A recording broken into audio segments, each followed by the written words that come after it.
Ladies and gentlemen, boys and girls, children of all ages, I have a story to tell you. Once upon a time, there was a boy, and he had hopes and dreams. And one day, he decided he was going to enlist in the United States Army. After he did that, his hopes and dreams were crushed and dashed on the rocks, and he died. The end. You see, that boy was me. About 3 years ago, I walked into the recruiter office for the United States Army. I met all the expectations. I exceeded all the expectations. But I had one medical condition that set me back. I'm red-green colorblind. Now, before you say anything, I can tell that his shirt is red, I can tell that the grass is green, and that candle's a strong blue. But it set me back a little bit. When my recruiter found out, he sat me down. He said, all right, look, this will set you back and limit you from a couple of jobs. Oh yeah? Like what? Like everything that you wanted to do.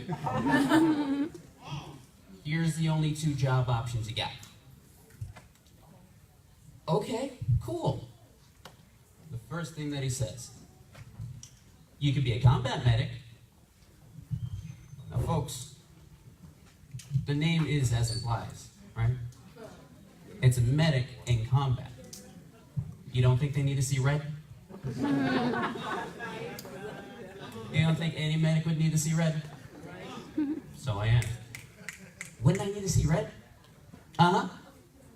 Your next job option is an optical laboratory specialist. Well, that sounds like a smart job. I don't know about you, but that sounds like a job smart people would do. What do they do? I have no idea. That doesn't sound like the worst decision I can make for the next 6 years of my life. I'm in. 3 years later, here I am. Turns out I had joined the most dangerous job in not only the United States Army, but in the military and in the entire world. In the middle of Virginia. In an air-conditioned building. Where I make glasses. In fact, I made these ones. Yeah, so you can kind of see why some of my hopes died down a little bit. Nowadays, I don't really fit in with my section at the military. So you got all these soldiers, they want to do full 20 years in the military. They want to become an officer, or they want to go special forces. Me? Well, every now and again I make somebody laugh. I kind of want to try this whole comedian shtick. My supervisors don't really believe in me, but take it as it comes. Doesn't really help I'm not the most physically fit anymore, either. You got all these soldiers around, they can do like 100 push-ups in a second. They're running mile after mile after mile. And me, I got a bad back. You know, from the most dangerous job in the world, making glasses. I got a broke back from making a mountain of glasses. I'm glad some people got that.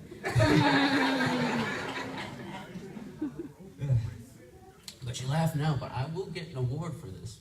I will get an award for making glasses. I'll get a Purple Heart for making glasses, just you see. I'm an injured veteran.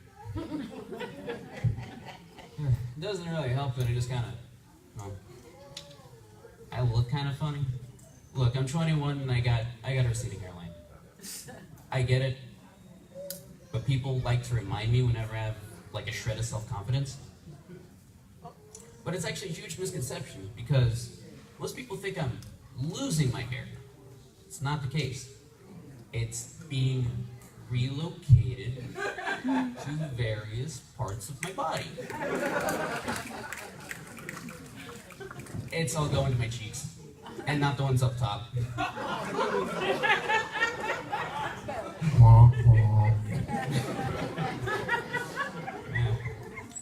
even with all of those blatant and obvious flaws, I never really understood why I didn't fit in until, actually decided to look in the mirror for once.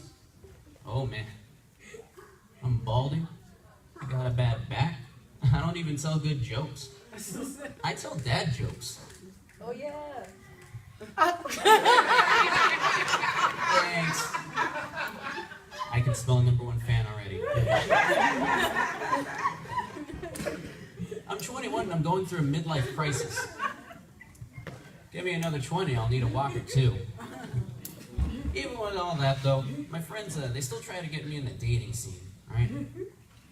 There's this app, if you don't know, it's called Tinder. When it shows you all the singles in your area, so that if you like them, you swipe right on them, and that means you like them, right? That you want to meet up with them. So when they see your profile and they accidentally swipe right on you, well, now they're obligated to give you a chance. And I'll never forget, my friend, he put his hand on my shoulder and he said, look, you miss 100% of the shots you don't take.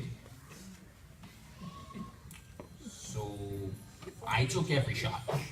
I set the radius to like 100 miles and I just kept swiping right. I didn't even look at profiles. And I waited, I waited for like weeks.